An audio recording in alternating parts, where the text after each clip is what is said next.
Welcome to September 18th, 2024 School Committee meeting. Please rise and salute the flag.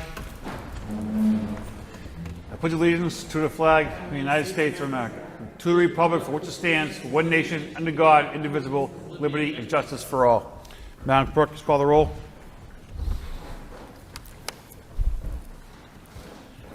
Mr. Bahu. Here. Mr. Conway. Mr. Rossi. Here. Ms. Doherty. Here. Mr. Lay. Here. Ms. Martin. Mayor Rourke. Here. One absent, 6 present. We have a motion by Mr. Bahu, a second by Mr. Rossi. I take 9.1 out of order.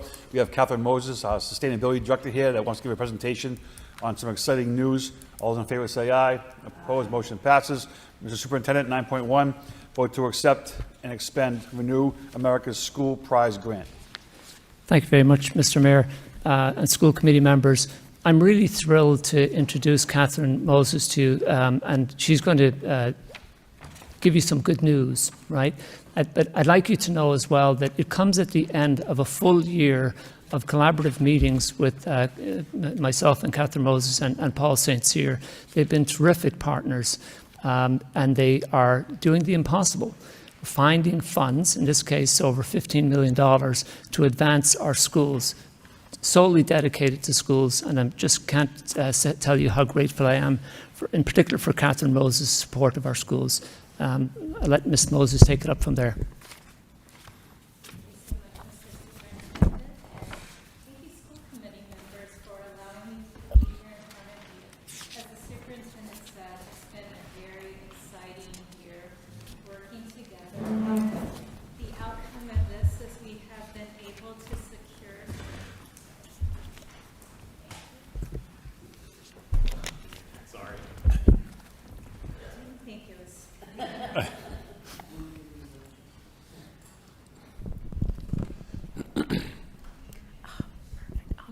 Thank you so much. So we'll use this until we get a better microphone, but thank you so much for allowing me to come before you. As the superintendent indicated, we've been working together to try to find solutions for our schools. And one of those solutions that we've been pursuing is additional funding. Thank you so much.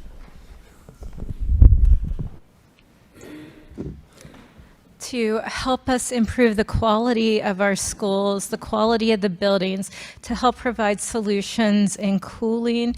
And so we worked with the superintendent's office, with the school department, with our colleagues at DPW, and we've been able to secure $4.2 million, which will go towards creating cooling solutions for a number of our schools. That'll help us get new chillers so we can have more functional kinds of schools, from the Improving Ventilation and Air Quality grant from DESE as part of their ARPA funding. But the even bigger one is a $15.3 million grant from the Department of Energy. This grant is to be used exclusively for schools, and it's a phased kind of program. It started out with a $300,000 prize, which will allow us to enter into negotiations with the Department of Energy, which we're doing right now. The next phase will be for up to $1 million to do ASHRAE Level 2 energy audits at 23 of our school facilities, which will help to identify what our needs are in our HVAC and other measures that can help make our schools more sustainable, more functional, more comfortable. And then from that process, we'll create a strategic plan, which will help us to spend up to $14 million to actually implement improvements within the school system. And I have to say that I have been with the city for almost 10 years, and I think the unprecedented amount of cooperation and collaboration that we've had with the school departments, with the superintendent, with the principals, and even within the city staff itself, I think has been something that's really helped us to tell the Lowell story and to start the process of helping to improve our schools. And with that, I would be happy to take any questions anyone might have. Any questions from the committee? Mr. Bahu. Well, see, this is great news. The excitement of having $4 million to upgrade our schools This year, at the Greenells, the McAuliffe, the Merkland, and the Pine is just huge news. And to be entered into phase one of the $300,000 prize is just wonderful to hear. Tell me, the phase two prize, the $1 million Oshray prize, would that be, we have to qualify for it next year? Is that how that would work? That is an excellent question. The way that this works with this particular type of grant structure, it's a prize to cooperative agreement. We're actually in the process right now of filling out the paperwork to get to the cooperative agreement stage. DOE tried to restructure their program a little bit. This particular grant was available last year. We applied for it last year. We weren't successful then. But what they found is that the schools that were successful weren't able to actually deliver on what they had promised. So they restructured it some this year, including these audits that are required. And basically, DOE has indicated to us that they are willing to work with us. So the competitive part of it is over now. Now we just have to fill out the paperwork, and they're working very closely with us to make sure that we provide them all the information that they need in the way that they need it. And we expect these negotiations with them to be complete around the first quarter of calendar year 2025, and then we would actually move into the energy audits, and then after that we would move into implementation for the measures selected. Okay, and of the $14 million in phase three, would that possibly be shared with other school districts, or is that possibly all ours? That is exclusively Lowell's money. The amount of money that you're eligible for in that particular prize and that phase of the prize dependent on the number of schools that you put into the portfolio. We were in the 20-plus school category, and so that makes us eligible for up to the $14 million. Great news. Thanks a lot. Fantastic. Ms. Moses has been doing this for a long time on the city side, and it's good to see coming in on the school side as well. So, Catherine, thank you very much for all your hard work and add to your total of millions of dollars that you brought into the city. So, congratulations. With that being said, the motion will be a vote by Ms. Doherty, second by Mr. Lay. Roll call, Madam Clerk. Mr. Bahu? Yes. Mr. Conway? Mr. Rossi?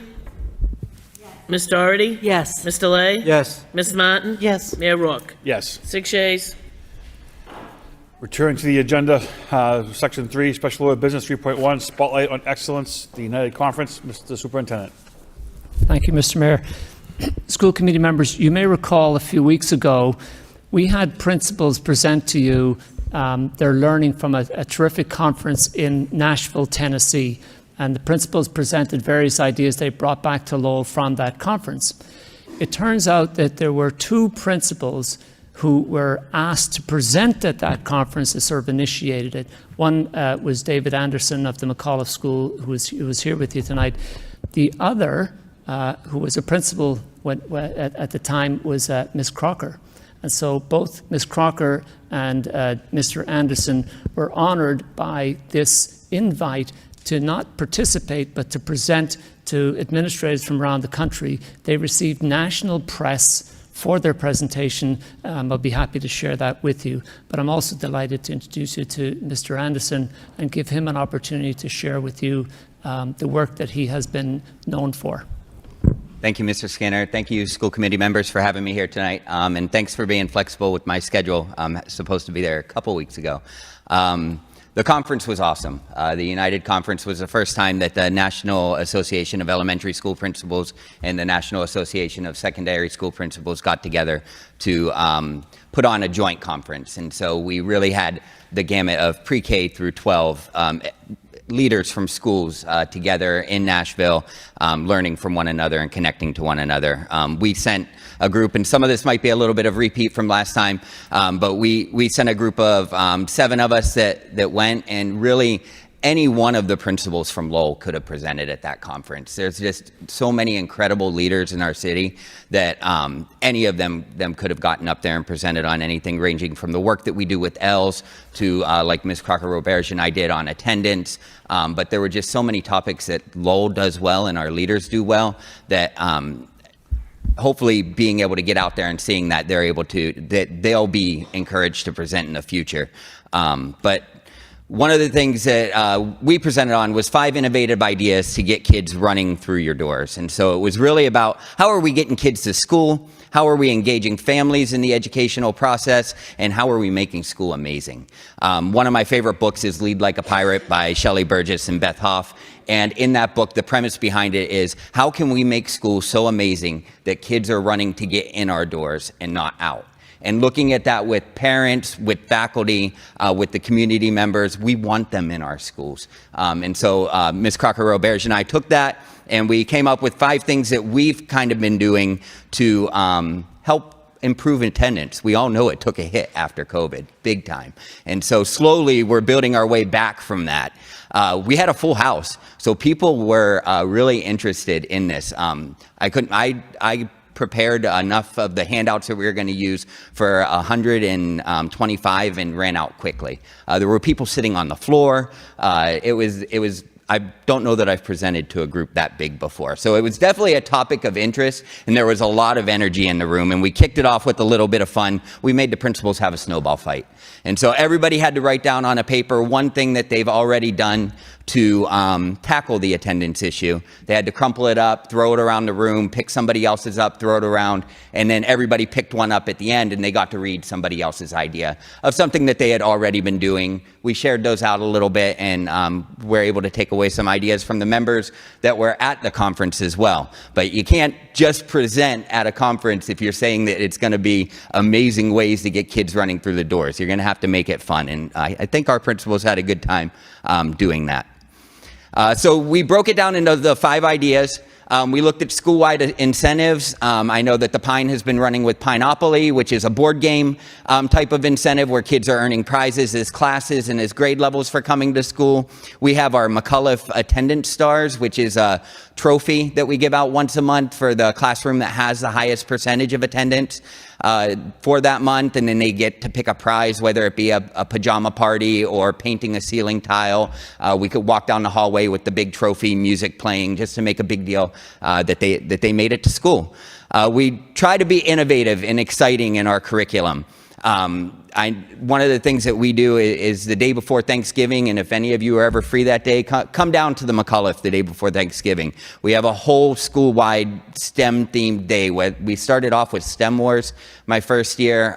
We've done Finding Forky. This year we worked with the Acera School and we saved the Pokemon.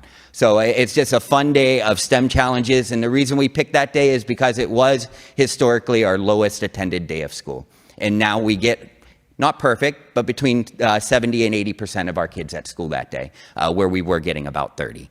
The idea number 3 is we got to model this for our staff. If we want our staff to create amazing classrooms, we have to do that for them. So our professional development has to look different. The way that we get them to school has to look different. We need to make them just as excited. So whether it's putting on a game show on the first day of school, this year we did a luau, making our professional development look like what we want to see in the classroom. We did a professional development with a book cafe and had our literacy specialists and administrators serving the staff books, and then they chose book clubs off of that. From there, you started seeing those pop up around the school. And so it really does work when we as administrators are modeling it. Student-teacher relationships, you can't say enough about that. That is going to be the number one thing to get a kid to come to school, is that they feel like they have a connection with their teacher, and if not with their teacher, with somebody else in the school. It's not always going to be the teacher that the student feels most comfortable with. And so we use the McAuliffe Mix-Up to do that once a month. We combine classrooms. Every staff member in the building stops what they're doing. The custodian's assigned to a classroom, and they go to those classrooms and they work together. And so our kindergarten and our 4th grade are paired up, our pre-K and our 2nd grade, and our 1st and 3rd grade. And so not only are we making connections between students at different grade levels, but they're meeting new staff in the building as well. And so hopefully every kid is able to say, I have a staff member that I can go to. And it might not be their classroom teacher, but it'll be somebody. And then the last thing that we talked about was just having student choice. And the Pine's really done a great job with this by offering that elective period, saying we're not going to remediate, we are going to find ways to get kids to enjoy being in school, and they offer some really cool electives for their students to choose from. We've tried to model that with our 3rd and 4th graders on Fridays, which is another low attended day at school. Our 3rd and 4th graders get to choose a special to go to for 6 weeks, and they're doing more hands-on things. They're doing our school plays, they're doing pottery, they're doing green screen, stuff like that they don't get to do during the normal day, so that hopefully they're coming to school on Fridays. Superintendent Skinner mentioned that K-12 Dive was at our session and did a conference or did an article about us, which was pretty cool. I've never had a national article written about me before, so seeing that and knowing that happened, it's a nice article that really shouts out Lowell, and it shows the good work that Lowell is doing. And I don't know that we get that out there enough, especially at a national level. Eric Scheninger, who I got to see at this conference and at one before, he always said, and one of the things I took away from him is, if you're not telling your story, somebody else is, and it's probably not the story you want to hear. And so we as educators for Lowell should be out there telling our story, and this conference gave us the opportunity to really do that. And the stuff that came out of this, I know it costs money to do this stuff, to send people away. But one of the things that we got to do at our Leadership Academy at the beginning of the year was present on all of the learning that we did. And as you can see on the right-hand side, career-connected education, prioritizing writing, principal self-care. The Women in Leadership group met and I think had 20-something people there, 25 people at the Women in Leadership group. Professional development for paraprofessionals, pedagogical leadership. There's just so many things that were brought back to the district as well, that we learned from, and now that hopefully we can keep up with that momentum and get those things going. But I want to thank you guys too for supporting us being able to go to this. It's important work, and I know it seems like we got to go to Nashville, but there was a lot of hard work that went on in Nashville, and the stuff that we brought back, and then also the fact that we were able to put Lowell out there was a big deal. So thank you guys. Thank you.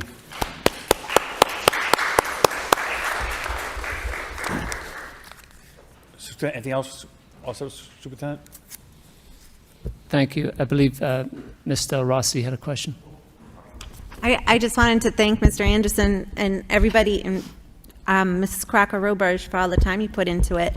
Also, I was wondering some of your favorite tricks, like the principal selfie cam stick, and didn't you kiss a goat or a donkey before? Yes, and that was to get kids reading, was kissing the goat. This year we did a dunk tank for summer reading, and that was also a lot of fun. But always looking for ways just to make school fun and to make kids want to be there and want to participate. Thank you for all that you do, Mr. Anderson. Thank you. Thank you. Moving on, Section 4, minutes, and the motion to approve special and regular meeting minutes of the Lowell School Committee on September 4th. We have one for a special meeting and then one for the regularly scheduled Lowell School Committee meeting by Ms. Martin, seconded by Mr. Lay. All those in favor say aye. Opposed, motion passes. Section 5. We have 4 permission to enters. I'll read them all off first, then we can take one vote altogether. Yeah. 5.1, permission to enter. Need a motion to bundle and approve agenda items 5.2 through 5.5. Ratifications of collective bargaining agreements with the building services, cafeteria, paraprofessionals, and teachers by Mr. Lay, seconded by Mr. Rossi. Any questions or comments? Mr. Artie. I would like to take the first permission to enter separate, if we could, please.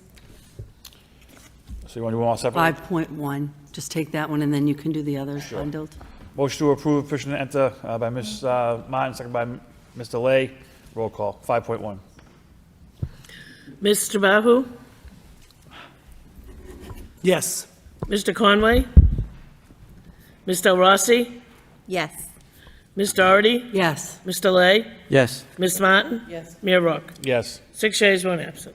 5.2, ratification of collective bargaining agreement with the building services 24-25, 5.3, ratification of collective bargaining agreement with cafeteria. 24-25, ratification, 5.4, ratification of collective bargaining agreement for paraprofessionals, and 5.5, ratification of collective bargaining agreement with teachers.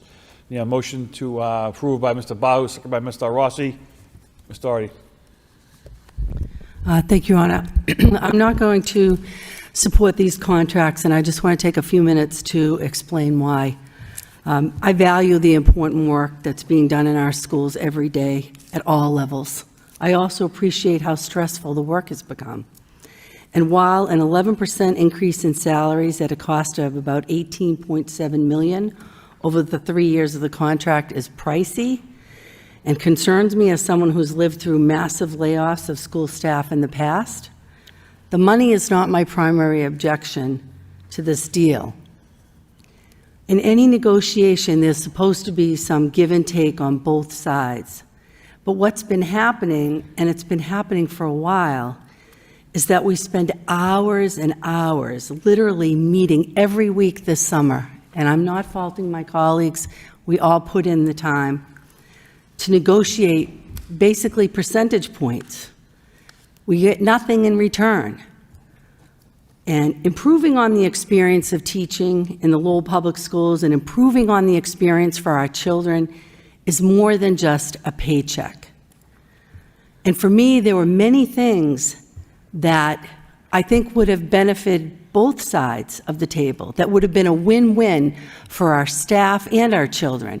And I'm just going to give you one example because I'm heartily disappointed that we have nothing really of substance to show for this $18.7 million contract. And that would be, for me, if we could have had 10 more minutes for lunch, 10 more minutes for lunch for our staff and our children. We know that we are still coming back from the impact that COVID has had on all of us, on our mental health, on the stress levels in our schools. As we just had from the speaker before, the ability to enjoy being in school, to enjoy being together and having fun and making learning fun. And part of that is the social aspect of it. So although I very much value the work that's being done every day in the schools, and I'm very proud of the work that's done every day for our children, I think that our system of negotiating is broken. I don't think it's working the way it should, and I won't be supporting these contracts for that reason. Thank you for the time. Any other comments? Roll call. Mr. Bahu? Yeah, yes. Mr. Conway? Mr. Rossi? Ms. Doherty? No. Mr. Lay? Yes. Ms. Martin? Yes. Mayor Rourke? Yes. 5 yeas, 1 nay, 1 absent. 6, Memorial, 6.1, James Borst, retired Lowell High School U.S. history teacher for over 39 years. Madam Clerk, please dim the lights.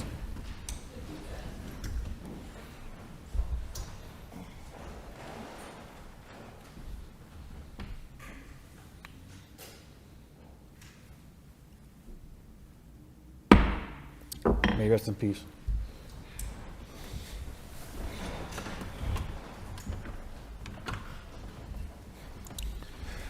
Seven, motion, 7.1, we'll push off until next meeting. Mr. Conway not being here this evening. 7.2, by Mr. Rossi, request the superintendent work with traffic engineers in order to develop a better plan for the greenouts teacher parking, parent drop-off pickup, and the interferences on Victor Street. Second by Mr. Lay. Mr. Rossi. So I believe there's also a registered speaker, but if I could just speak to this before. I was first notified about this situation by one of my good friends whose daughter just started kindergarten there. And I guess it's mass chaos both in the morning and in the afternoon with the pickup, the drop-off, and the buses. And there was some type of an agreement with the city and the traffic engineer years ago to make Victor Street a one-way, and somewhere along the lines that got lost in translation, which is resulting in a lot of parent frustrations. So if we could really look into this. And I know that the speaker, she had pictures to go with this to kind of show an idea of what it looks like at drop off and pickup. We have a speaker. Sandra McNamara. Good evening, everybody. My name's Sandra McNamara. I'm president of Centerville Community Coalition, as well as a neighbor to the school. When they decided to make Victor Street a one-way, our neighborhood group came out strong with parents on how it would try to work. And the bottom line was one-way on Victor is resident parking only, which the residents don't care during the day because everybody's in work, so they don't care who parks there. Parents need to park, except for when they block my driveway. That's a different story. But in the opposite side was supposed to be pick up and drop off only for the parents. And it was never enforced, and it never happened. My biggest concern here today, if you view some of the pictures, is when you're on Enel Street trying to come on to Victor, you cannot, because of in the front of the school is special need buses for drop-off. So they kind of like block Victor, and you'll see. And they load the kids on and off in the middle of the street or wherever they have to get them onto their buses, to move the buses, to cause a now not to be deadlocked.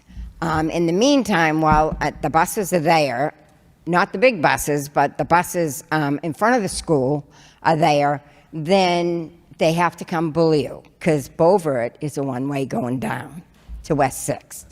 So then you'll see Beaulieu is deadlocked, and a person that's had an emergency that my daughter-in-law, sorry, Laurie, had to go be rushed to the hospital, and we couldn't get out of the garage. I screamed and I begged, please, can whoever's car it is, can you move it? Never did. We called an ambulance.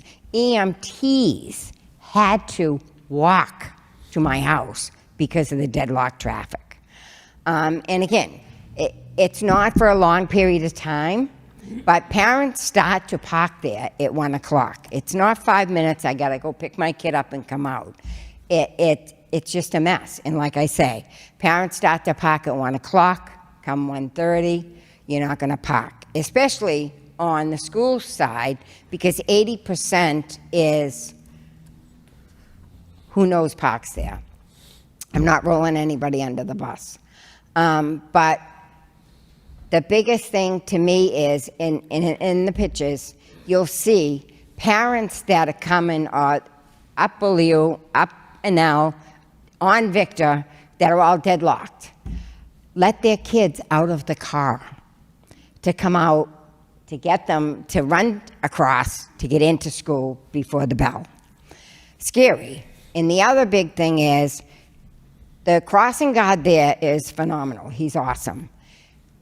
Nobody is allowed to park on the crosswalk, but, and that's a but, when the crossing guard is in the middle of the street to stop whatever traffic or to break the deadlock, or if he's going to cross somebody, if that person that's parked in front of the crosswalk has picked up their child already, they want to back up and get out of there. Well, if the crossing guard's in the middle of the street, they can't see a small kid that he's trying to direct over. Thank God if he's got the time, and when they do park there, he'll tell them, you're not going to move until I tap on your car and tell you you're going to move. It's been working for the past couple of days on the school side, because that's where he is, but he can't maintain the other side, and he can't maintain down by the buses. So again, the safety of the kids is one of the biggest things that the parents had concern with, along with not being able to park and be fumigated, because now the kid's going in school late, because by the time they get up and they get out of the deadlock and cars start moving. You know what I mean? Or some parents just get out of the car and walk the kid to school, and then you're really deadlocked until they come back. And it's happened. And now that I've seen that it's going to go to the superintendent and to the traffic engineer, I would appreciate if I could meet with the superintendent someday, just to stand there and look, just to observe. And I'm telling you, you'll say a prayer before you leave. I promise you that, because it's that bad. More so in the afternoon than in the morning, because I think parents are just throwing the kids out just to go. Because, I don't know. I ain't a parent, so I shouldn't even say that. But afternoon is the worst.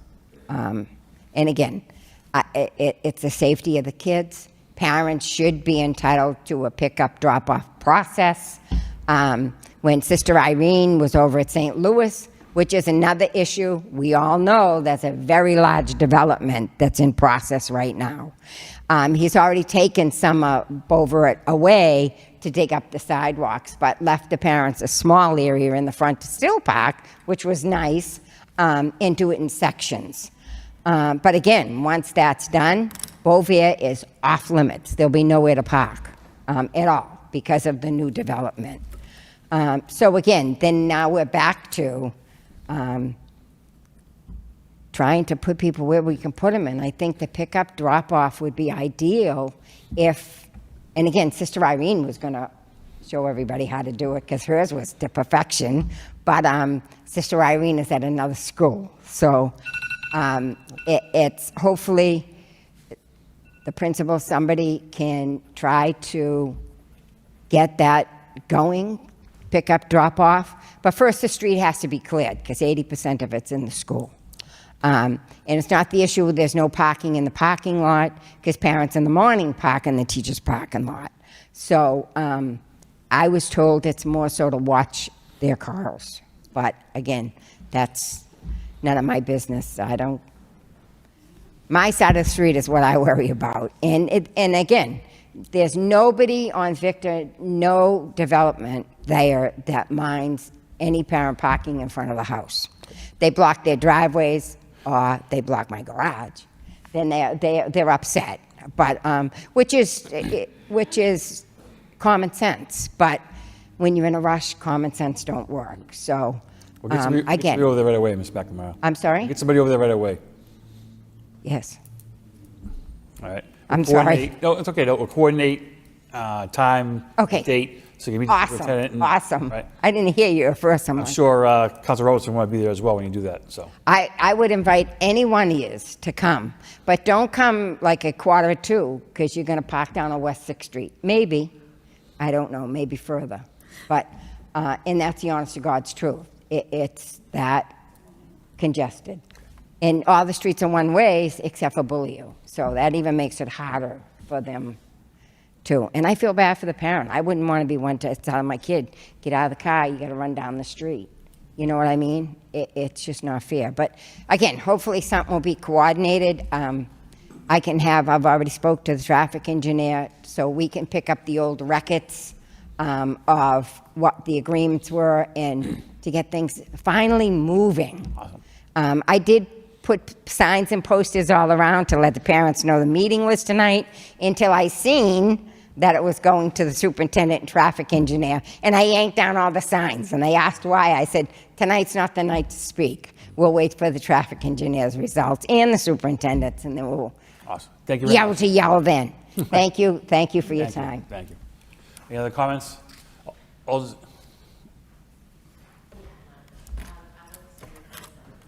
I'm sorry? All in favor say aye. Opposed, motion passes. 7.3, Mr. Bahu, a motion to have the Lowell Public Schools District reimburse the school teachers of the Pawtucket Memorial for purchases they made for rugs from mold issues, resulting in their rugs being removed from their respective classrooms. Second by Ms. Doherty. Mr. Bahu. This motion speaks for itself. We clearly have had some mold issues at Pawtuckettville Memorial prior to us having to go ahead and clean the air and clean the school up to rid the school of the mold. A lot of the teachers' rugs unfortunately got thrown out because of the mold spores growing on them. And the school district did not purchase any new rugs for them. So I put this motion on if teachers have purchased a new rug for their classroom that was mold infested, that they present a receipt to the school district and the school district reimburse them for it. Superintendent? Mr. Bahu, I appreciate the motion, and I think it's a very worthy one on behalf of teachers who spent their own money on these rugs. Thinking about how to effect the actual motion, it might be helpful to purchase new equipment, including new rugs for the teachers, if they're unable to provide receipts. It may be an easier mechanism to make them whole, if you understand. Sure, well, if we would like to go ahead and purchase the new rugs, that's perfectly fine. However, if some of the teachers have already purchased their own rugs, it would be nice for the school district to go ahead and reimburse them. Understood. Thank you. We'll get a report either way, Mr. Superintendent, correct? Yeah, thank you. All those in favor say aye. Opposed, motion passes. 7.4, by Ms. Doherty, request superintendent provide the committee with an exit interview report that covers the time period since the last one was presented in the fall of 2022. The update report should include relevant data as to how many people left the district employment, how many were invited to respond to exit interviews, how many actually responded, and all those who responded. What information was collected. Going forward, these reports should be provided quarterly along with the personnel reports as one measure to help gauge school climate.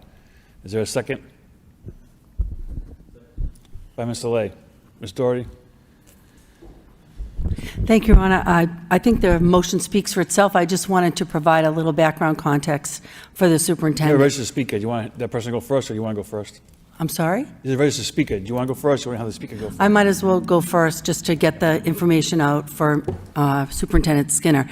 So on October 19th of 2022, Ms. Stacy Thompson had a motion regarding the idea of exit interviews and being able to establish some of the reasons that people are leaving. I had a friendly amendment to that motion that was accepted. You can read the minutes, or the actual motion. Yeah, I think you'd have to read the minutes, actually, or see the meeting. The amendment was to include quarterly reports on types of complaints and nature of the investigations without employee names in any lawsuit, claim letters, and MCAD filings. Again, the idea was giving us a way to gauge school climate, and especially around hiring practices. As everyone knows, it's been an area of concern. So what I wanted to do is make sure that we include that without restating it in this motion. But my thinking is that if you would give us quarterly reports with the personnel reports, that would make it not as onerous on the staff to, we should be doing exit interviews, or I think the understanding at the time was that we were offering them, but we couldn't force someone to do an exit interview. So that's why I'm looking, we have to do an update that goes back to November of 2022, when the report was presented and discussed at the November 2nd meeting. And from that point, we'll do catch-up, and then from then on, it would be a quarterly report with all that information. And if you have questions, we can discuss it more offline. But that's my intention with it. We had this motion 2 years ago now. We have not kept up with that information. And I think it's important for this committee to get a sense of, what the reasons why people are leaving, and you can put them in categories. We're not looking to get personnel privacy information, but just to get a measure of how we're doing in that area, which has been, I know, one of the key charges we had for you when you came on board. Thank you. Madam Clerk? Magali Ronan? Thank you. Good evening, school committee members, Lowell Public School administrators, leadership team, community members, families, and friends. I actually want to take this moment to also speak towards the prior motion of 7.2 with the traffic issues at Greenhouse School.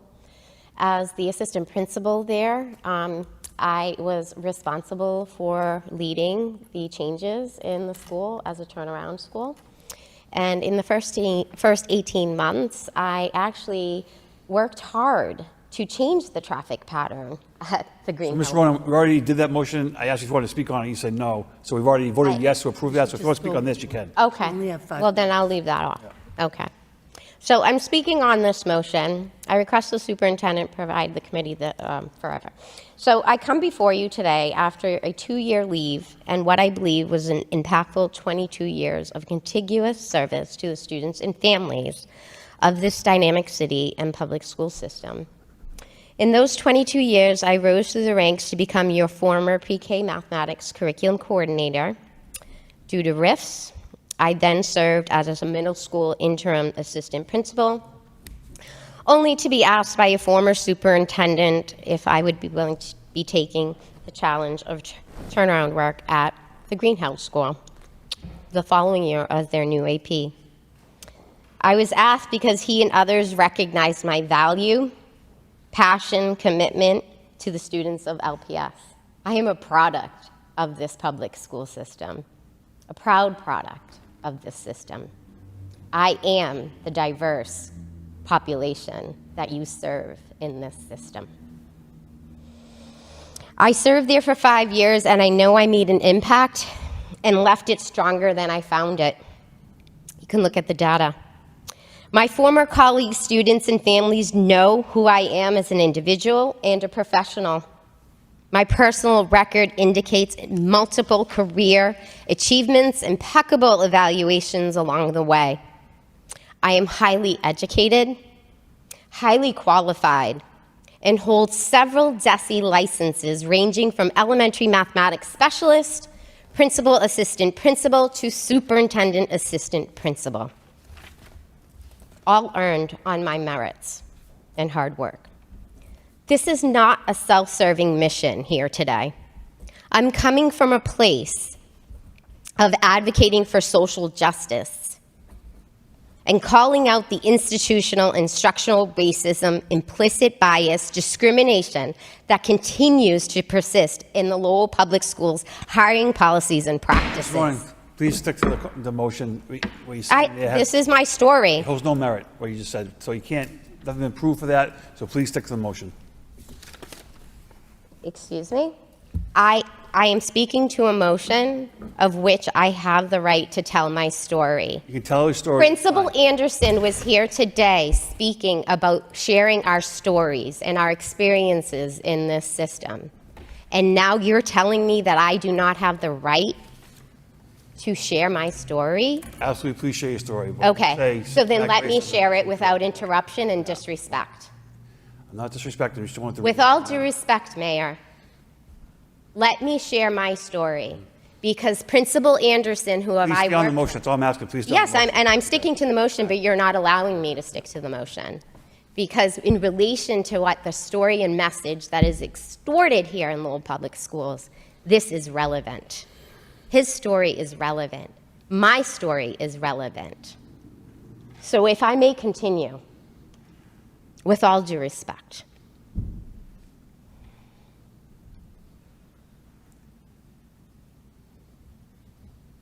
I'm not here asking you to reconsider me for unemployment. After applying for 7 open positions, of which I am more than highly qualified, it is evident a native Lowellian, product of LPS, LHS graduate of '94, resident minority, bilingual, American Puerto Rican, cisgender female, no longer has an equal opportunity for public open positions in a system she participated and practiced in for 35 years, as a student and as a practitioner. The only value I bring today is my experience, my story, and my voice. I believe in the power of education because it is in LPS where I started to develop my voice, my agency, my values and beliefs. The Honorable Senator John Lewis said, "Get in good trouble, necessary trouble, and help redeem the soul of America." Well, I'm here to remind you that calling out the blatant, underlying, hidden institutional and structural racism and discrimination in your hiring practice is soul-searching work, and I'm here to make good trouble. You've asked me in my position when I was here to stand by making good trouble and calling out hidden bias, implicit bias. So here's my agency.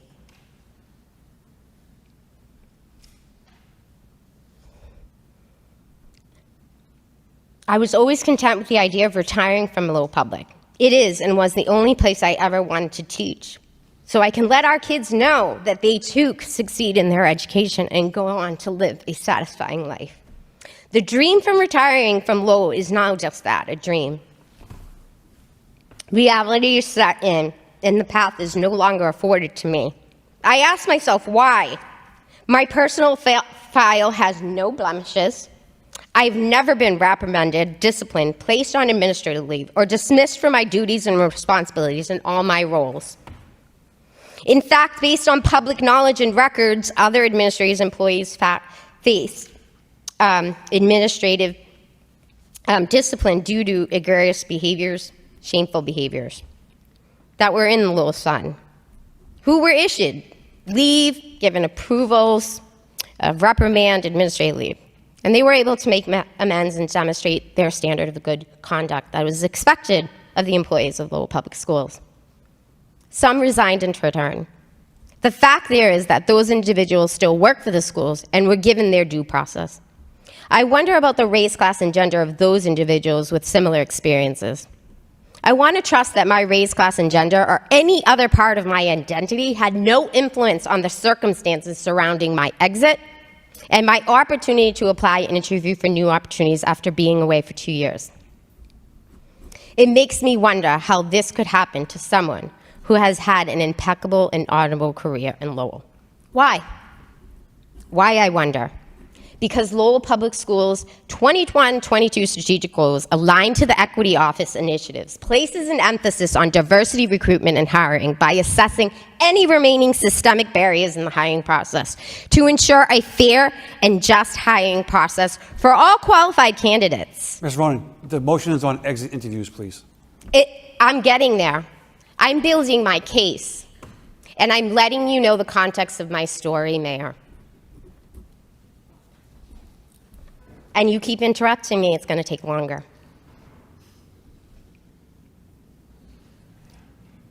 To ensure a fair and just hiring process for all qualified candidates who are culturally and linguistically sustaining practice, I have that. Communication and outreach to families of linguistically diverse backgrounds.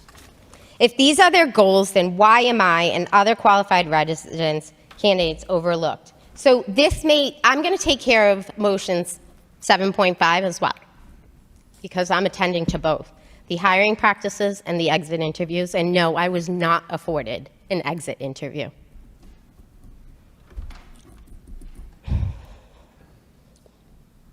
I was part of the leadership team at the time. I worked with some of you, actually all of you, except for our new Assistant Superintendent of Teaching and Learning.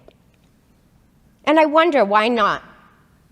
Why not work and focus on retention of the diverse staff that you have here in the schools already?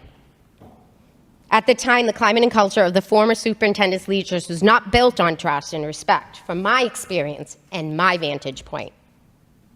According to Lowell Public Schools' core beliefs and commitments, strategy, and strategic priorities, every adult in the system is accountable for the success of all students.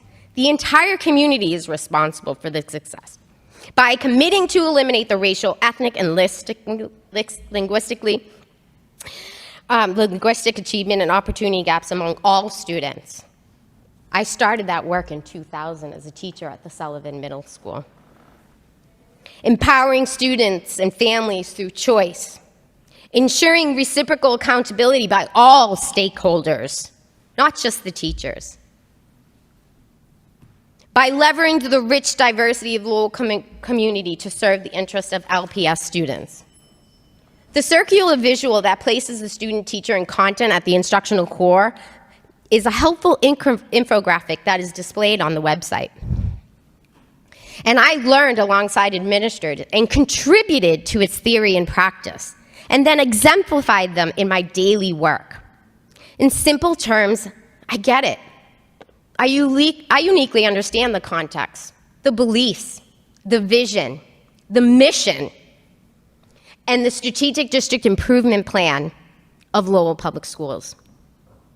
So why are the adults in front of me today not being held accountable for implementing hiring practices a la carte as it relates to the elimination of racial, ethnic, and linguistic achievement and opportunity gaps among our students by ensuring They have done everything in their power and authority to place the strongest candidate in front of them on the first day of school.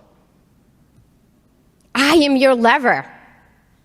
I am diverse. I am from Lowell's rich community. Those are your words.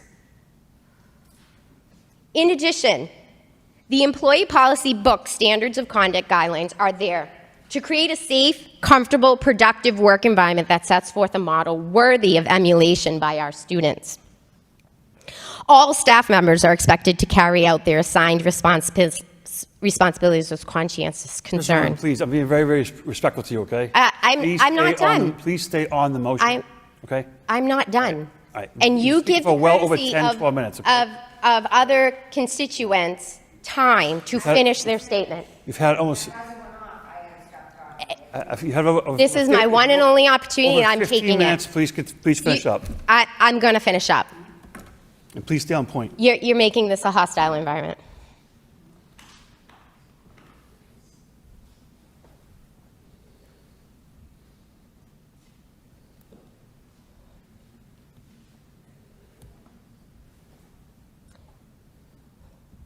May I go?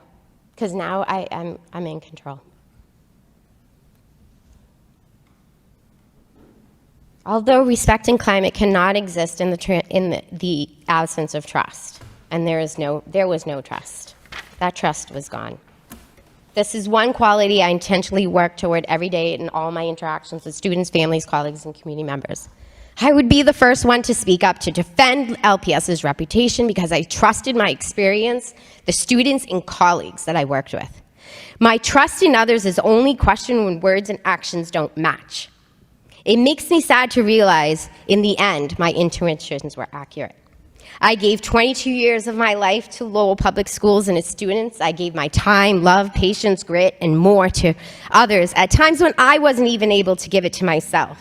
After years of putting others first, I find myself in a personal crossroads where I realized I needed to take a leave for my health needs.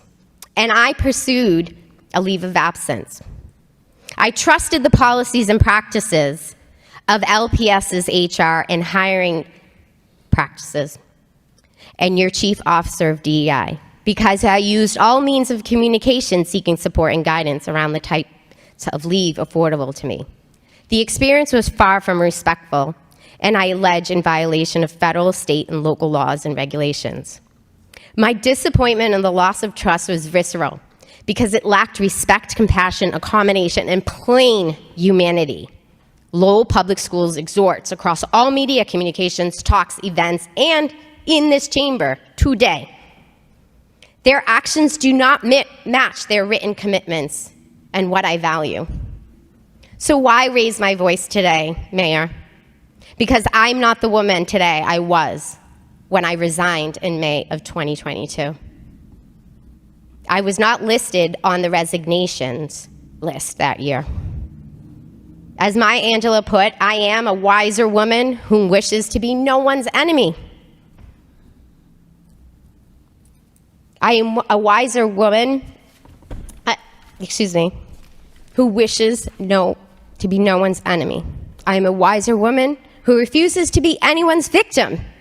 I am here to cast light on unfair hiring practices that have been going on for decades, and to whom I am the most recent victim. If there's anything I've learned through reflection over 2 years away from the noise of school and city politics is that I've reclaimed my voice, an agency in my professional and personal life. Lowell Public Schools had a role in developing these traits, so hear me when I ask, do you have the courage to step back and do some soul searching in the area of your hiring practices? Can you even look at me?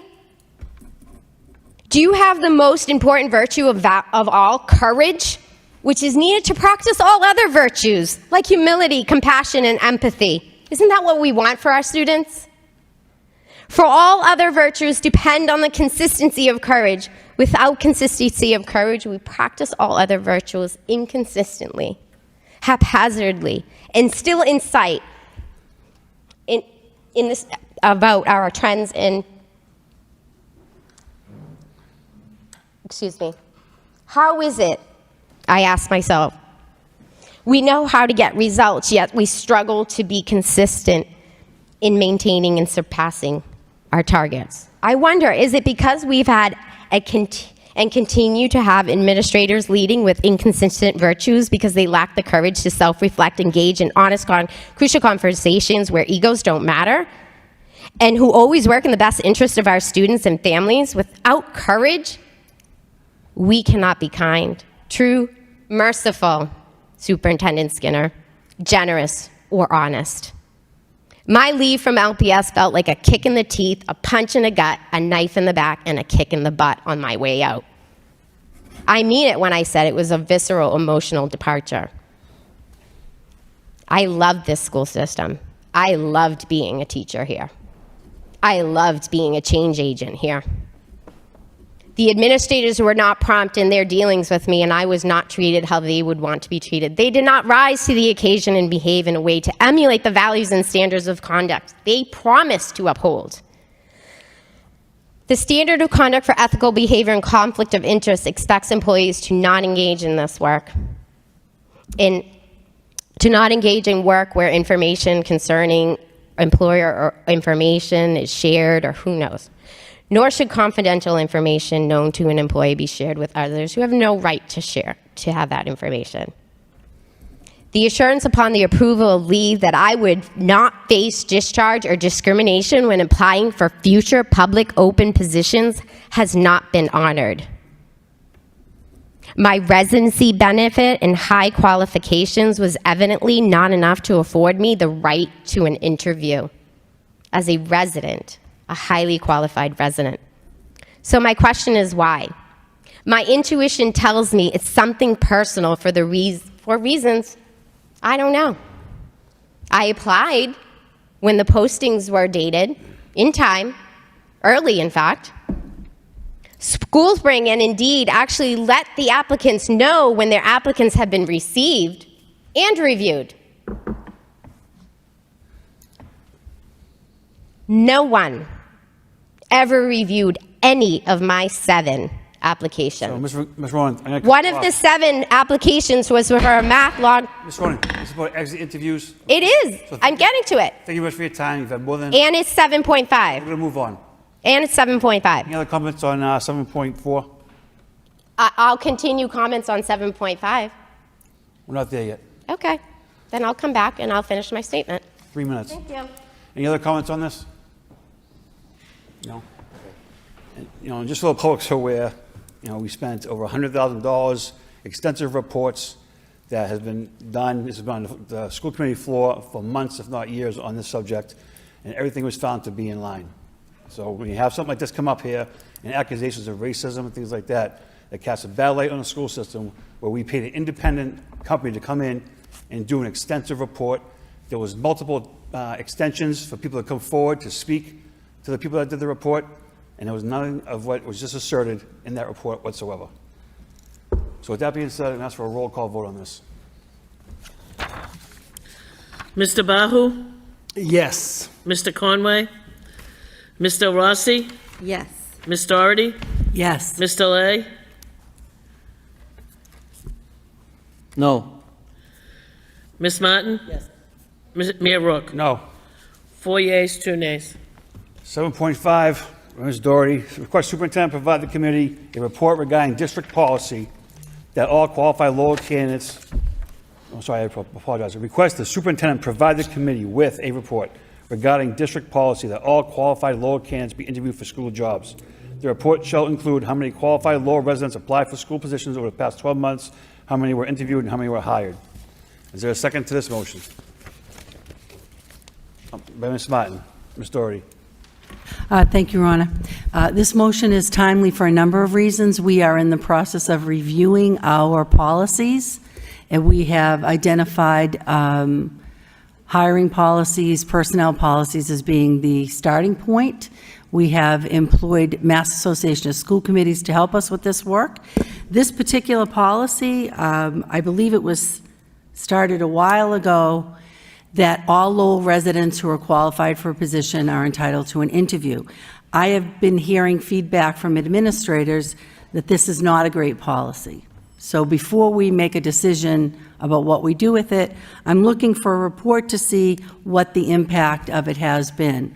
I know that recently, over the summer, we had to open a screening committee to interview 2 more candidates for a leadership position at one of our middle schools because it came to light that there were 2 qualified Lowell residents. I don't know overall what the impact has been on this policy, which is why I'm looking at, over the last 12 months, how onerous has it been, and is it something that is of any benefit to us to keep it in? So that's my intention with getting this information. Mr. Thank you. Superintendent? Thank you, Mr. Mayor. We will report on the motion if the motion is voted. I want to point out a couple of things that were part of the BHBK report, just for informational purposes. BHBK report indicated that this was not a current policy. So apparently it was discussed at school committee, it was decided it was to be added, but it was never adopted as policy. The BHBK report also faulted the idea on several grounds, including the fact that it is in tension, it says, with state law, and that it is in direct conflict with our own law, with our own policy. And so it's problematic in a number of respects. If I could respond to that, I think that is why this is a very good time to look at how we have been using this policy. My understanding, it was a motion that passed on the floor. If it never made it into policy, that's where there's been a disconnect. But more importantly than that is going forward, what do we want to do? Because it seems like we have been practicing, at least I know of one recent example that you cited to me yourself this summer. I think it was in June that we had a screening committee that interviewed 2 additional candidates because they were Lowell residents. So I understand the policy is faulty, or the intention behind it was faulty. That's what MASC has also been leaning toward, the one meeting we had on it. But before we move forward, I wanted this information. But I understand there's been problems with the motion from the get-go. Thank you. Yeah, I'll just add that, if we want to hear a motion to put forward all qualified Lowell candidates get interviews, I think I could support that. But with that not being in place right now, this motion here, I think, is out of place for this point in time. That's just my opinion. I'd gladly hear a motion to implement and put into effect. I have no problem with that. But to do all this without it being a policy, that's my. But we have been practicing it. As I pointed out, the superintendent told me about an instance just in the last couple of months that the screening committee had to reconvene and interview 2 more candidates. That just happened in June, correct? So, Ms. Doherty, in general, for years, we have always tried to interview Lowell residents. That makes sense. It is also true what you're saying, that I cited an example of a screening committee that was reopened to interview Lowell residents.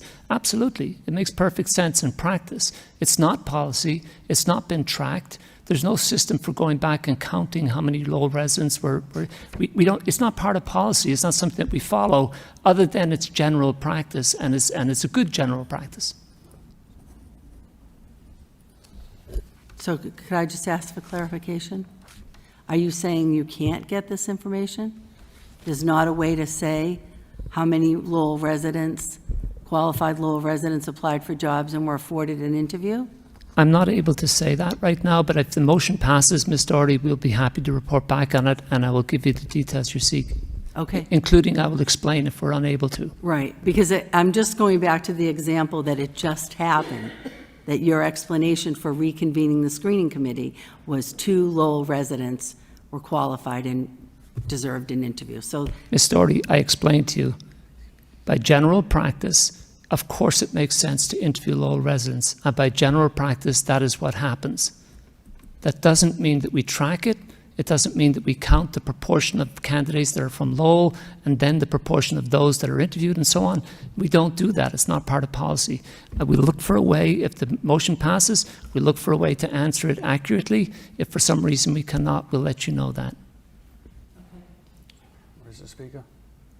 Magali Ronan? Please keep it at 3 minutes, Ms. Brown. Thank you. Go Thank ahead. you. Thank you for the opportunity. So on this motion, I just want to comment. I'll leave it with this. It can be tracked.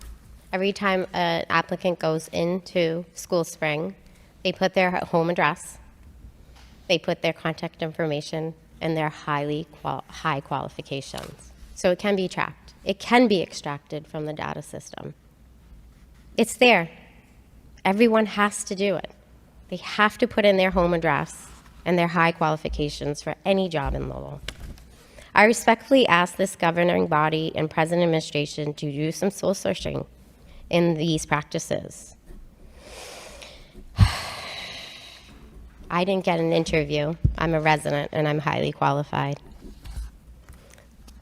The students and families of Lowell deserve stronger leadership who emulate and practice what they preach.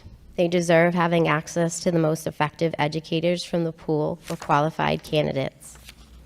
This community has the knowledge and skills to make significant, impactful, transformative changes in hiring to make the progress towards the dismantling of inequities, injustices, and indifferences that should have been addressed decades ago. And it's still an issue. Thank you. Good night. Any other comments on this? Like I said before, I would love to talk about and maybe support a motion that all Lowell qualified candidates do get interviews or are required to get interviews. But until that point in time comes, this motion looks like busy work outside of anything else. So roll call, Madam Clerk. Mr. Bahu? No. Mr. Conway? Mr. Rossi? Yes? Ms. Doherty? Yes. Mr. Lay? No. Ms. Martin? Yes. Mayor Rourke? No. 3 yeas, 3 nays. Moving on, reports of the superintendent, 8.1, strategic goals to 2024, 2025. Any questions or comments? Superintendent, anything? Thank you, Mr. Mayor. I'd just like to point out to the committee that this goals document is organized by the 4 main goals of our strategic plan. We're in the final year of our strategic plan. As a matter of fact, one of the goals addresses the work we will do this year to develop a new strategic plan. At any rate, the goals are sincere, the work of the Cabinet around the accomplishments that we are going to work towards this year. I'll be happy to take any comments. We'll be happy to make revisions if you see fit. Thank you. 8.2, motion response by Mr. Rossi, March 6, 2024, regarding safety awareness. Mr. Rossi. Yes.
February 17, 2023, electric control box in Lowell that allows staff to tap lets visitors in. The main entry door is not working properly. Door handle has come off the classroom door since April. I mean, you would think those are easy fixes. I don't know what's going on. And I don't know if there's a way to streamline, like, the simple things. So thank you for this report. Anything else? Moving on. I apologize. 8.3, motion response to Mr. Bahu, March 20th, 2024, regarding Chromebook care and maintenance plan. Mr. Bahu. Thank you for this report. I appreciate the effort that was done to satisfy my requests. I have a couple of questions. It looks like, if a student has a first offense, they are to fill out a form that states what happened and to share with the school district how they will make sure that that doesn't happen again. The second offense is more of the same with a possible $50 fee to go ahead and repair the Chromebook. Could be charged to their parents, but if their parent can't afford it, then it's possible that they could get detention. $50 is a very nominal amount of money, and hopefully the parents can afford it.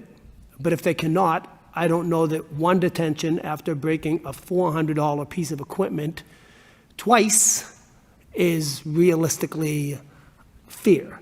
I like to think that the minimum wage is somewhere around $15 an hour, and if they had to pay an hour at detention, you might give them 3 detentions, because it's it's something that's speaking a little bit louder than, okay, here's the second one, you broke it, here's a new one. It just does not seem to have any teeth. Finally, on the third offense, my question becomes do we give them another Chromebook, or can they just lose the privileges of taking them home? I understand they need to use them in the building. I do. I understand. I understand they may even have homework.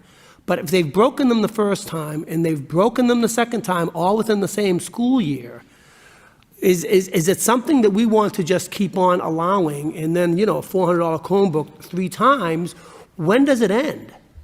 So if we could maybe put some more teeth into this, I would appreciate it. I think it's a good beginning, but I think there needs to be a little bit more substance. Thank you. 8.4, response to motion by Ms. Doherty, April 17th, 2024, regarding health curriculum. Ms. Doherty.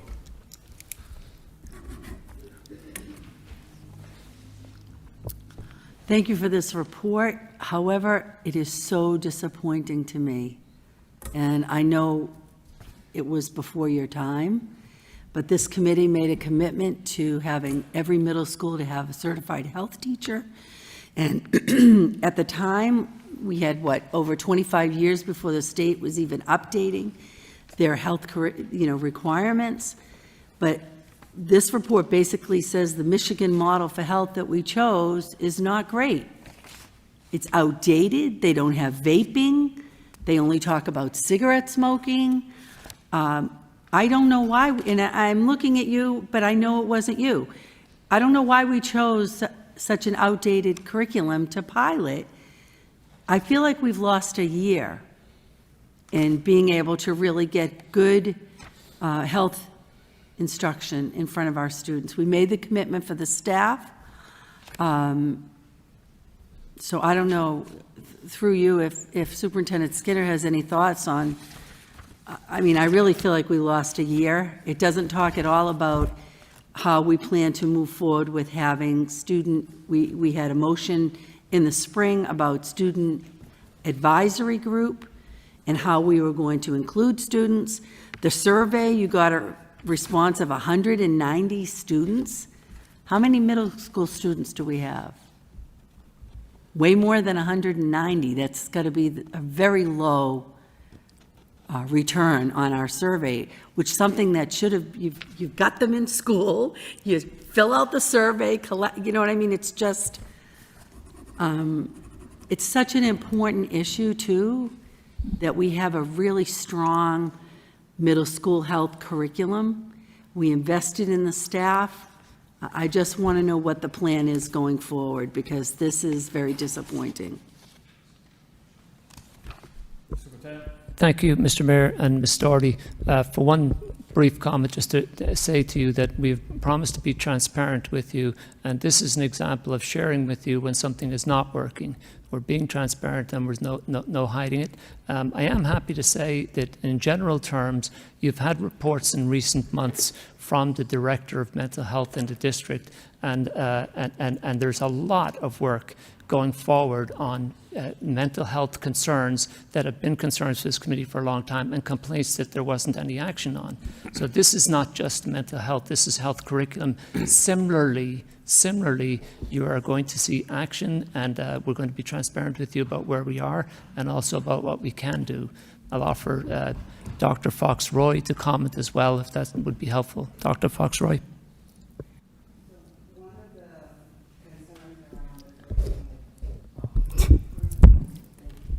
One of the concerns you raised around the curriculum and why it was chosen is that the alignment happened after after you adopted it. So the Department of Elementary and Secondary Education did not do the alignment until after you. So I don't know if that helps you understand that when you first adopted it, it might have been a curriculum that everybody was making recommendations for its use. But then after it was put in place and piloted, that's when the state did its own review of the standards, and that's when the alignment came through. And subsequently, the feedback from the teachers also comes as a result of the implementation of the pilot. So I don't know if that helps a little, but I would say that one of the things that is happening is that at the high school, they are currently with the help of DESE and an organization called Lighthouse, piloting something that is aligned. And our moving forward recommendation would be that we do more vertical and horizontal alignment, so that what we are doing at the high school, maybe we reach back down and try to implement effectively at the middle school. May I respond? Yes, I did notice that, and I appreciate the context that the state was going through this process of coming up with the standards, but we were in the position of saying, what are we going to do on our own? And it just seems like they would have vetted, and I know it wasn't you, and it wasn't you, except that you were the interim superintendent at the time. But my point really is not so much to look back as I don't want to lose another year. We've got the teachers in the schools. Every middle school knows they have to provide health curriculum. We want good, rigorous, updated health curriculum. So what is the plan on the ground today? Because our kids are in school today, in order to not be waiting. I mean, we need to be teaching something. We've got the staff in place. So this is definitely something that probably warrants further discussion. Do you want to send to a curriculum subcommittee to go over? Because you're going to change it with what's there now, right? I just want to answer this question. Okay. All right. Maybe follow up by subcommittee.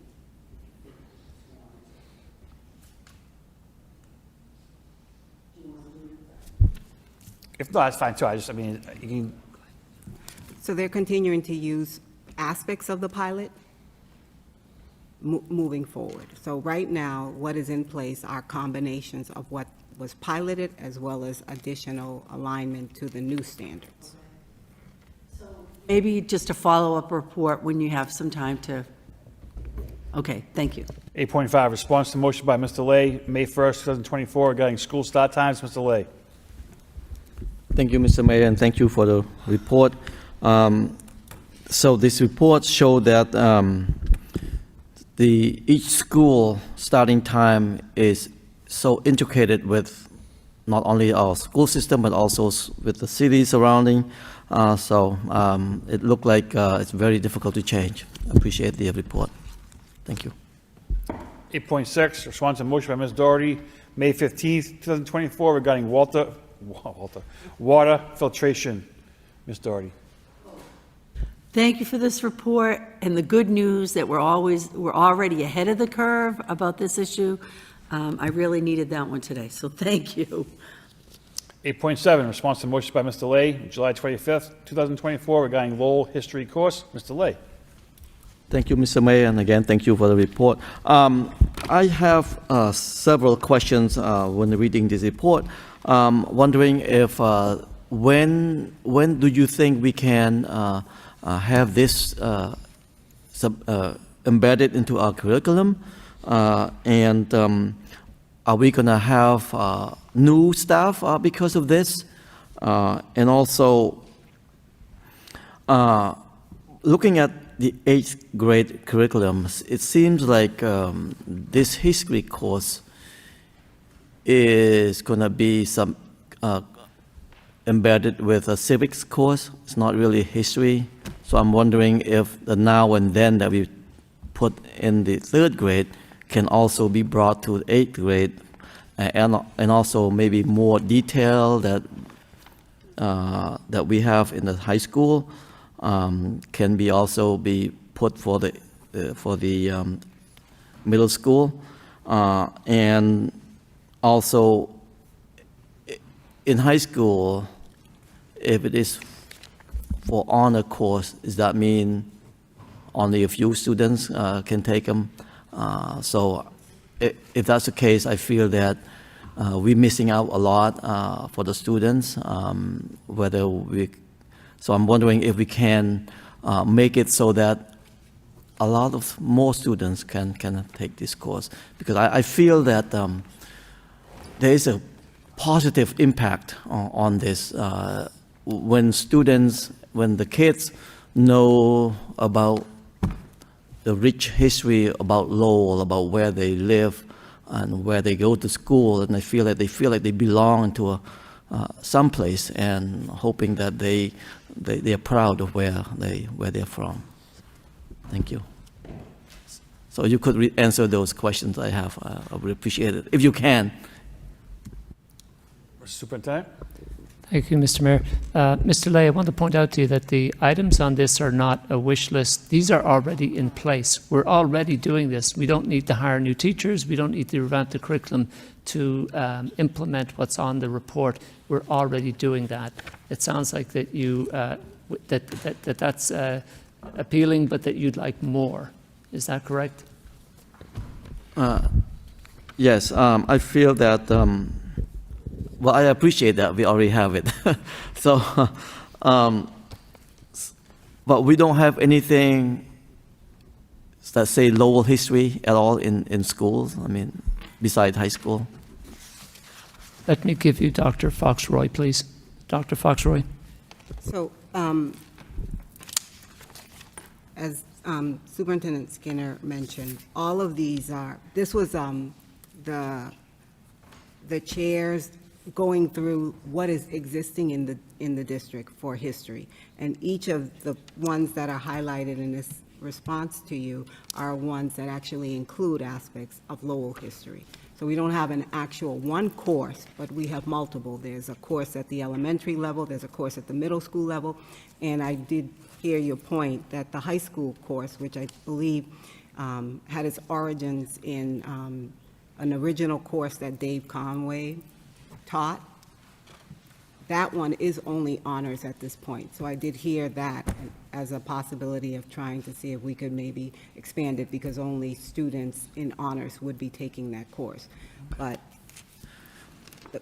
go ahead, I'm sorry. So may I, Mr. Mayor, thank you. In middle school, Yeah. It seems like we have civics class, and I know that they have been, the teacher and the students, they have been engaging with the election and stuff like that.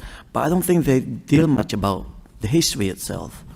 So that's what my concern was, to have it more detailed and about history of Lowell, not just about the election, who the mayor, who the city councils are. So, I used to do the boot meals every year as a kid growing up. It's great to know who the mayors are, but I feel that more history should be emphasized. That's how I feel. So I'm making a request. If you feel that that's suffice, I disagree, but I wish that we have more. Mr. Lay, if I may, the state has required frameworks for social studies, and we follow them, of course. There's not a lot of leeway, but there's some leeway for local content. I feel that in Lowell, we've done a terrific job of using the leeway we have to encourage and to incorporate Lowell history that's in this report. I don't deserve any credit for that, or anybody here. It's for our predecessors who worked in this curriculum. But I think it's a really fine job. I also appreciate your desire for additional opportunities for students to learn Lowell history, and we will indeed seek those opportunities as well. Okay. Just one final word. Why not? If that's all we have, and if that's what we've been doing, I feel that we've done a terrible job, because the kids out there, they don't know much about Lowell history, because I talk to them. They don't know about Lowell history. So we need to do something to modify what we have now, so when they finish middle school, they should be proud of Lowell history. Thank you. Understood, Mr. Lay. We'll work on that. Thank you. 8.8, motion and response by Ms. Doherty, July 25th, 2024, regarding band/color guard program. Ms. Doherty. Thank you. Thank you for this report. Again, it wasn't what I was hoping for. We have a couple of students who very much want to be able to continue in the marching band and color guard. And I know there's information later about the different clubs at the high school. I think there's 15 students who participate in this program. I would ask, I know the high school's not recommending we do that. Did you get to see that report? But they don't really mention what the per student cost was, because I know the parents that came forward on behalf of their children, again, these are Lowell residents, they said they would be open to paying fees, to providing transportation. I don't know why we can't be flexible and allow these students to participate. So I'm wondering if someone can tell me what the per student cost is, or maybe come back to me with some more information about,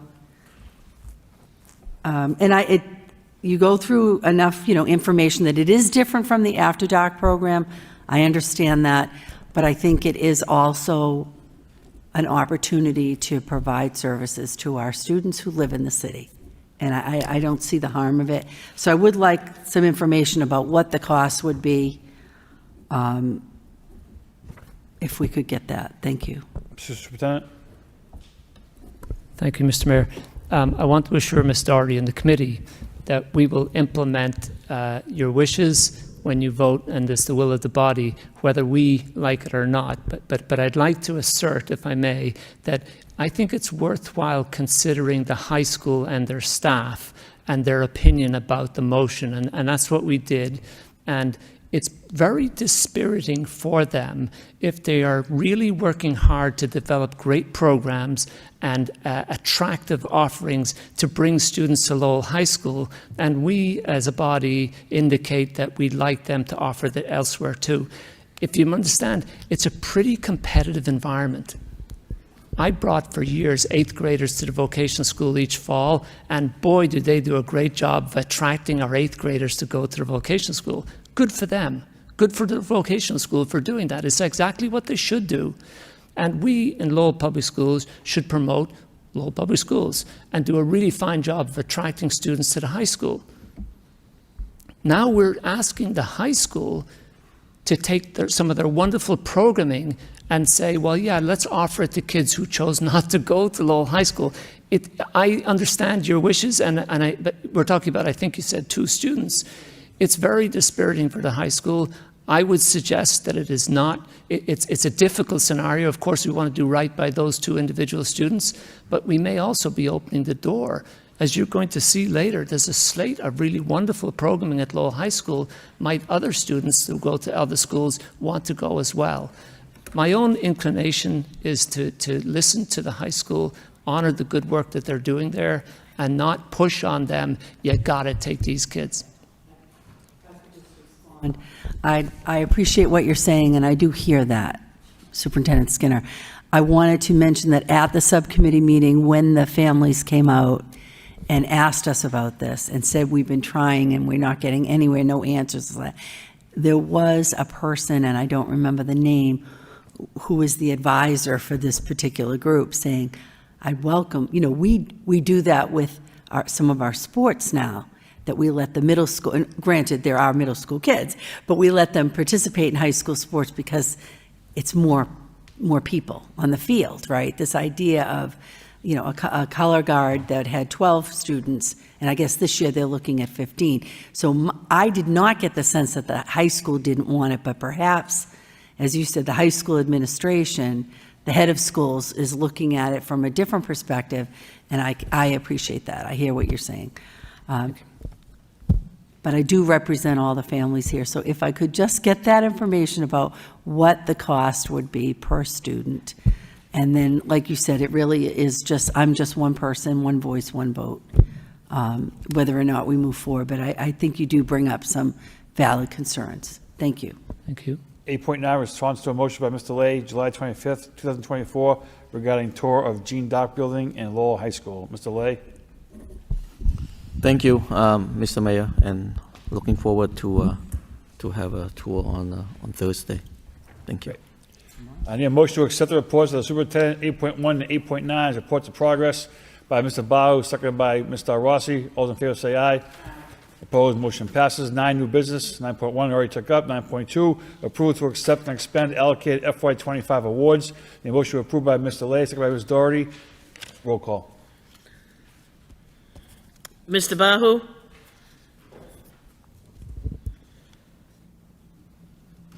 Yes. Mr. Conway? Mr. Rossi? Yes.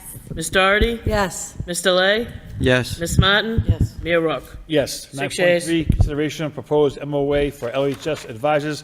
Need a motion to approve by Ms. Doherty, seconded by Mr. Lay. Roll call. Mr. Bahu? Yes. Mr. Conway? Mr. Rossi? Yes. Ms. Doherty? Yes. Mr. Lay? Yes. Ms. Martin? Mayor Rourke? Yes. Could I just make one comment on that? Shoot. On 9.3, looks like our club participation has gone up 22% in 1 year. And it just, makes me very proud to know of all of the advisors, the student body, the teachers that are, advancing our students in order to go ahead and have them participate. So these are very large numbers, and I want to go ahead and commend the school district for that growth. Thank you. 9.4, second reading of school visits and hiring policies. The motion to approve school visits and hiring policies by Ms. Doherty, seconded by Ms. Martin. Ms. Doherty. Thank you, Ron. I just want to make sure my colleagues are aware that this is our last stop in approving this new policy. The policy subcommittee did meet with the Mass Association of School Committees. We followed their recommendations regarding changes to the previous policy, and that came before this committee at a prior meeting, which I forget the date, but this is the final reading. And I wanted to make sure that everybody understands under visits to schools, we are following the Mass Association of School Committees' best practices policies, which means in general, school committee people do not drop in on schools. If you're interested in visiting a school, as in an informal way, you inform the superintendent beforehand, and that formal visits from a school committee member are done with the approval of the board. I just want to make sure we're all agreeing to these recommended policy changes, and that the policy committee will be moving forward, and they have given us a list of the other personnel sections that we will be discussing, and we will be polling for, we're trying to do a monthly meeting, correct? Could you do Tuesday nights? You're on the committee, and I believe, Mr. Conway. Well, we'll have a poll to find out. We're going to try to do a monthly meeting to tackle these. The policy book is huge, like hundreds and hundreds of pages. But I want to make sure everybody is aware what we're approving. And I'm done. Is there a comment, Mr. Lay? Yes. Go ahead. Thank you, Mr. Mayor. I'm so disagree with this visiting policy. Just because I feel like when we visit school, we go there for good terms, and we normally look for something good. Unless, anyway, I'm not gonna vote. You can still I'm not visit. I'm not gonna vote to support this because you make it so difficult. Just visiting a school, you make an appointment like you have to go through like go through a surgery or something. No. So therefore, I think this policy does not accommodate what I'm looking for. I'm not going to support it. Thank you. Roll call. Mr. Bahu? State law, I support it, yes. Mr. Conway? Mr. Rossi? Yes. Ms. Doherty? Yes. Mr. Lay? No. Ms. Martin? Mayor Rourke? Yes. 6 yeas, I'm sorry, 5 yeas, 1 nay, 1 absent. 9.5, home education, the motion to approve the home education by Ms. Martin, second by Ms. Doherty. Roll call. Mr. Bahu? Yes. Mr. Conway? Ms. Del Rossi? Yes. Ms. Doherty? Yes. Mr. Lay? Yes. Ms. Martin? Mayor Rourke? Yes. 6 yeas. 10, convention conference request, 10.1, overnight request, Lowell High School to Mount Carrigan State Forest. A motion to approve the convention request by Ms. Doherty, second by Ms. Del Rossi. Roll call. Mr. Bahu? Yes. Mr. Conway? Ms. Del Rossi? Yes. Ms. Doherty? Yes. Mr. Lay? Ms. Martin? Mayor Rourke? Yes. 6 yeas. No, I don't know what to do. We have to adjourn. A motion to adjourn by Mr. Rossi, second by Mr. Bahu. Yes, All in thank favor, you. say aye. Took the words right out of my mouth. I don't know. Two separate meetings. I think we're about to do this. It doesn't make sense. It's not an agenda. Yeah, well, you take 2 minutes.